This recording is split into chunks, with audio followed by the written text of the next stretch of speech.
Welcome back to the deep dive. Today we are wrestling with a concept that usually sets off alarm bells in the business world. It definitely does. Because, the old saying, right? If you want something done, you basically have three options: fast, cheap, or good. Right. The classic project management triangle. And the golden rule is you only ever get to pick two. Exactly. If you want it fast and cheap, it won't be good. If you want it good and fast, it's not going to be cheap. But today, we are looking at a stack of research. We've got market analysis on something called AICAHT, reports from Freshworks, Gartner, Sprinkler, and they're all claiming this iron law is currently being broken. Completely broken. Yeah, we're looking at a massive shift in the customer service world where companies are seeing reductions in handle times of 30 to 50% hitting in 2025. It is a staggering number. I mean, in this industry, a 5% efficiency gain is usually cause for a champagne toast, so Wow. 50% reduction. That is a total paradigm shift. And the claim is they aren't just slashing quality to get there. They aren't just, hanging up on people faster. No, quite the opposite, actually. But there is a catch. There's always a catch. Always a catch. So the mission for this deep dive is to figure out how that is physically possible. How do you shave half the time off a phone call without destroying the customer experience? Right. But also, and I think this is where the research gets really gripping enough, we need to look at the human cost. Right. The human element is crucial here. Because there is a term in your notes that jumped out at me immediately: the vigilance tax. Yeah, it's a critical concept. Buried in all these shiny efficiency reports is a real warning that we might be creating a pressure cooker for the human agents who are left in the loop. So we have this paradox of speed, efficiency versus burnout. But before we get into the dark side of this, let's establish the baseline. Because to understand a 50% drop, you and I need to know what normal looks like right now. Makes sense. Like if I pick up the phone to call my bank or my doctor, how much of my life am I about to lose? Well, it varies wildly by industry, but the sources give us some really great benchmarks for 2025. If you are calling a retailer, say you're asking about a return, or just, where are my shoes? Important question. Exactly. That's usually the fastest sector. The average handle time, or AHT, is about 3 minutes and 29 seconds. Okay, that feels manageable. 3.5 minutes, I could live with that. Sure. But if you move to financial services, you're looking at around 4 minutes and 5 seconds, and then you have the heavyweight, which is healthcare. The average interaction there is sitting at about 6.6 minutes. Wow, almost 7 minutes, which I guess makes sense. Asking about a sweater size is very different from discussing a medical bill or a new diagnosis. Precisely. Complexity drives time. But here is the nuance that most people miss, and it is crucial for understanding where these massive efficiency gains are actually coming from. Okay, what are we missing? When we say average handle time, we aren't just measuring the conversation you're having. AHT is a composite metric. Break that down for us. What is actually in the formula? It's talk time plus hold time, which we all know and loathe. Oh, yeah. But it also includes something called ACW, which stands for after call work. After call work. So this is the stuff that happens after I hang up the phone. Exactly. You hang up, you go about your day. But the agent, they are still there. They are categorizing the call, typing up notes, updating the CRM, scheduling the follow-up, tagging the sentiment. And this is the killer stat from the research. After call work often eats up 20 to 30% of the total handle time. Wait, so on a 6-minute call, nearly 2 whole minutes might be the agent just staring at a screen, clicking boxes after the customer is gone. Yes. And from a business perspective, that is dead time. The customer isn't being helped, and the agent isn't taking the next call. This is the low-hanging fruit. This is where AI is striking first. That makes total sense. We have data here from Freshworks showing that automated ACW tool, so AI that basically listens to the call and does all the paperwork for you, can cut documentation time by 50%. So the agent hangs up. Instead of typing for 2 minutes, the AI just does it. It summarizes the call, it updates the file, it even tags the sentiment. Like, was the customer angry? Were they happy? Freshworks found that workflow automation alone drives a 26.63% reduction in resolution time. That is huge. Yeah. And honestly, that feels like a good kind of efficiency. You're removing the drudgery. The agent isn't burnt out from typing. They're just moving on to help the next human. In theory, yes. It completely removes the clerical burden.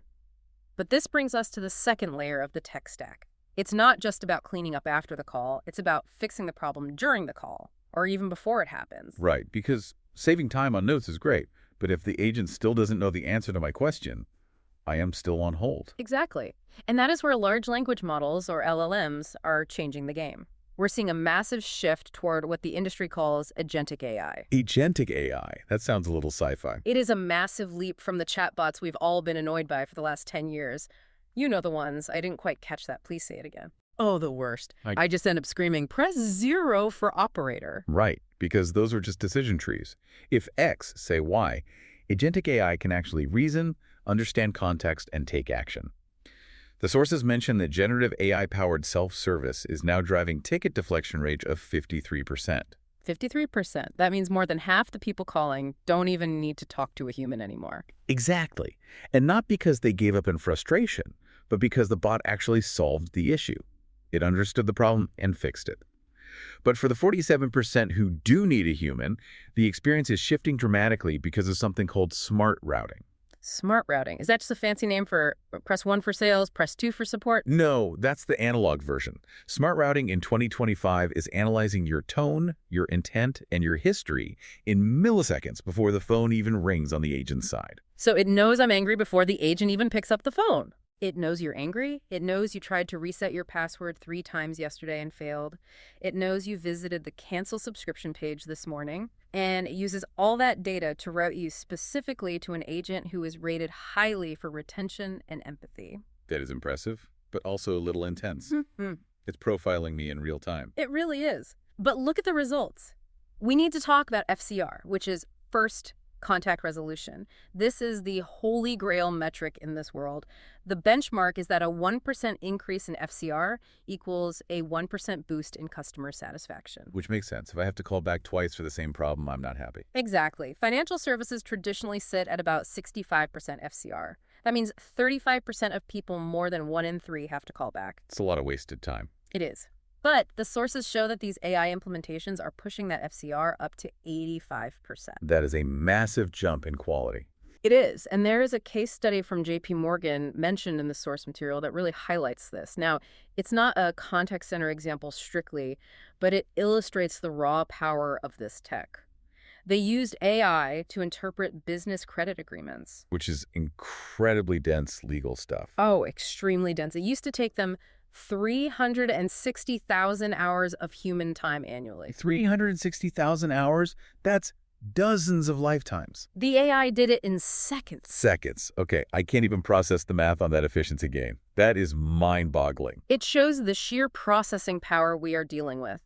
But for the contact center, the most sci-fi element is what they call predictive customer needs. This is the part of the research I found genuinely spooky. It is a bit spooky. Amazon's AI can apparently predict 35% of queries before they are even asked. Okay, wait. So I log into the chat, and before I even type, "Where is my package?" it says, "Are you looking for the toaster you ordered?" Exactly that. It looks at the probability.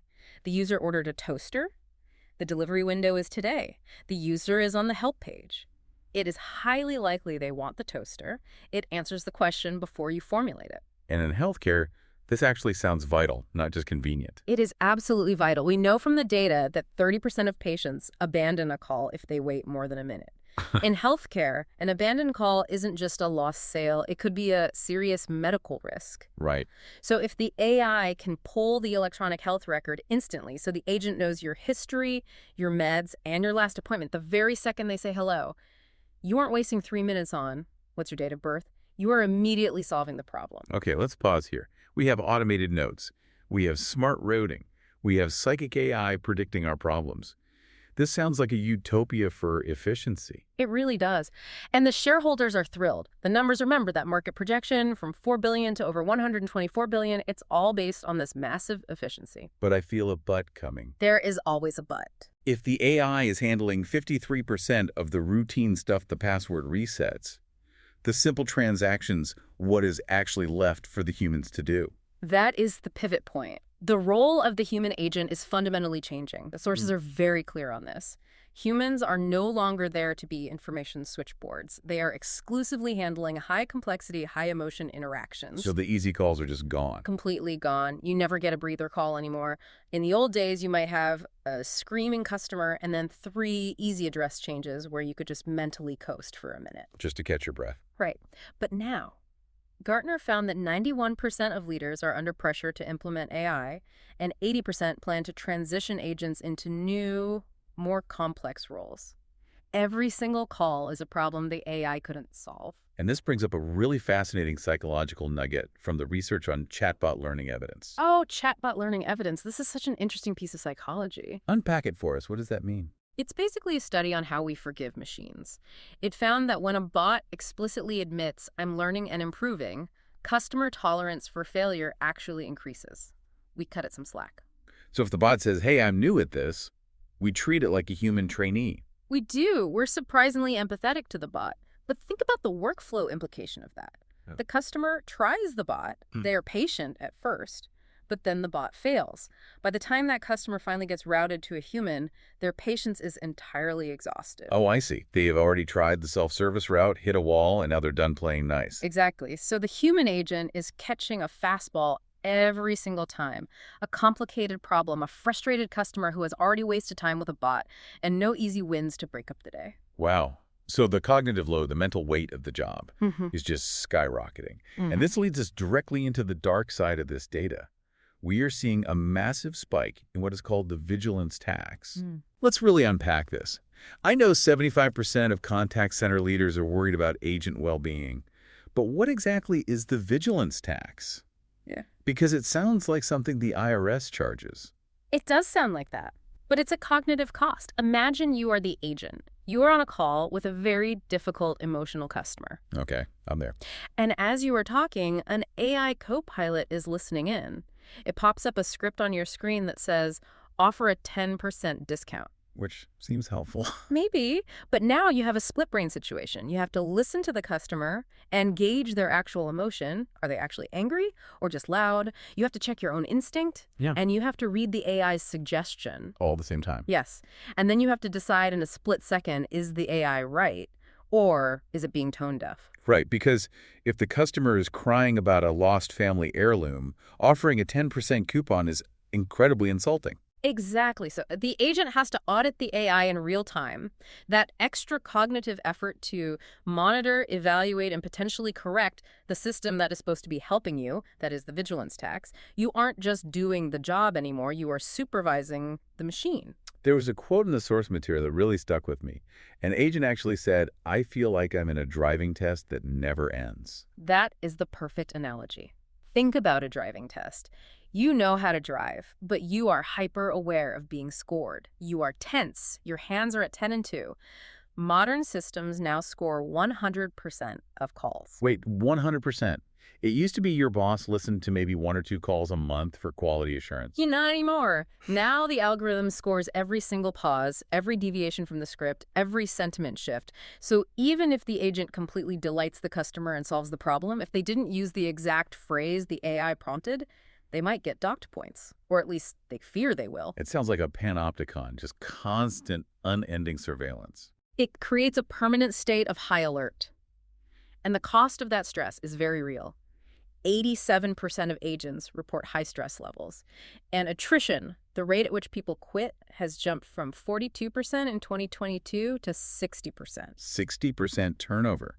That is entirely unsustainable. You're essentially replacing your entire workforce every year and a half. And it is wildly expensive. Replacing a single agent costs between $30,000 and $40,000 when you factor in recruiting, training, and the ramp-up time to get them proficient. So the companies are saving all this money on efficiency with AI on the front end, but they might be blowing it out the back door by burning through their staff. That is the deep irony here. The tools were meant to reduce cognitive load. Here, let me write your notes for you. But because they have turned into these digital supervisors, they're actually increasing the pressure. So we have this paradox. We want the speed. We want the 30 to 50% reduction in handle time.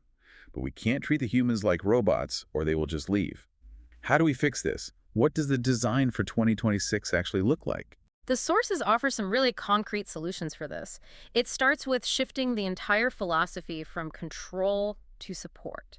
What does that mean in practice, though? Well, transparency is number one. Agents need to know exactly how the scoring works. It cannot be a black box algorithm that just judges them from on high. If the AI scores a call poorly, the agent needs to be able to see why, and crucially, they need to be able to challenge it. Right, so they actually know the rules of the game they're playing. Exactly. Secondly is autonomy. This is huge. Agents must be empowered to override the AI without any penalty. If the AI says, read this legal disclaimer, but the agent knows the customer's about to cry and needs empathy first, the agent needs to be able to make that call without fearing their scorecard will turn red. That makes total sense, trusting the human to actually be human. Yes.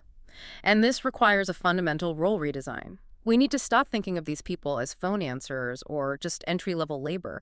If they are handling the complex 47% of issues that the AI simply cannot touch, they are actually highly skilled problem solvers. We should be calling them AI outcome managers. That's a great title. Yeah. But are there metrics that actually reflect this new reality? Because if we just keep measuring average handle time, aren't we just pushing them to go faster regardless of how complex the problem is? You are spot on. If you give an agent a complex problem, but measure them on a metric designed for simple problems, you create instant burnout. The sources suggest moving beyond just AHT to look at total resolution time and, crucially, employee satisfaction. You cannot have high customer satisfaction with miserable employees. Is there proof that this balanced approach actually pays off? Or is this just kind of wishful thinking from the industry? No, there is proof. The Sprinkler source notes a potential 210% ROI over 3 years. And it is a very big but that return is only possible if the human element is stabilized. If you have 60% attrition, you will never see that ROI because you are constantly training new people. So the money is there, but Wait, you have to treat your people right to actually get it. Precisely. The efficiency requires stability. You can't build a race car if the wheels keep falling off. Okay, let's bring this all together. We have moved from a world of manual data entry, and please hold while I look that up, to a world of AI-driven speed. We are seeing handle times drop by half. We are seeing market values for this tech explode to over $120 billion. But we have created a pressure cooker. We have stripped away the easy work and left the humans with the hardest, most emotional tasks, all while an algorithm watches over their shoulder. It really feels like we're at a crossroads for 2026. We are, and I think the final question for everyone listening, whether you run a customer service team or you're just calling one, is this dilemma of the algorithm never blinks. What is that dilemma exactly? As we move forward, are we building technology that empowers agents to use their judgment? Are we giving them superpowers? Or are we building systems that quietly train them to stop thinking for themselves because it is simply safer to just follow the prompt? That is a heavy thought. If we train people to just follow the blue dot on the screen, do they lose the ability to actually help us when we need it most? And when the machine breaks, and it always breaks, eventually who is left to fix it? That is something for you to think about the next time you're on the phone with support and you hear that long pause. They might just be arguing with their AI. Very likely. Check your own vigilance tax today, everyone. Thanks for taking this deep dive with us. See you next time.